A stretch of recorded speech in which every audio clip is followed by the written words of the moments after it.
Hali ham ayolim qiz bola deyapti. Shahboz aka yaqinda bir o'rtog'im o'zimga aloqaga chiqdi.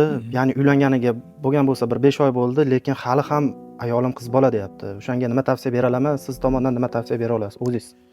Bemorda ereksiya bormi? Turishi kuzatiladimi? O'sha turishi kuzatilmaydi, tursa ham sust turadi. Ertalab ereksiya umuman yo'q deyapti. Bo'lmaydi. Yangi uylangan yoshlarda agar 5 oy bo'lgan bo'lsa, bu holat ko'pincha o'tib ketuvchi holat hisoblanadi. Bizda bilasiz, to'y marosimlariga juda ham dabdaba bilan e'tibor qaratishadi, lekin kuyovni, ya'ni erkakning sog'lig'iga unchalik e'tibor berishmaydi. To'y albatta har bir uylangan kuyov bola uchun juda ham katta stress. Bu yangilik emas. Bu hali muvaffaqiyatga aslida uylanyapti, muvaffaqiyatga erishyapti, lekin asosiy stress kimlar keldi ekan, to'yim qanaqa o'tdi ekan, qanaqa kamchiliklar bor, hattoki to'ydan keyin qancha qarz bo'lib qoldim ekan, qachonda to'lab bo'laman degan stresslar bor.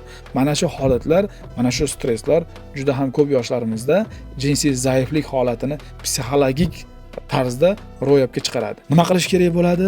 Birinchi o'rinda xotirjamlik kerak bo'ladi, ikkinchi o'rinda organik tekshiruvlar, gormonal tekshiruvlar, pening dopplerlari zarur bo'ladi.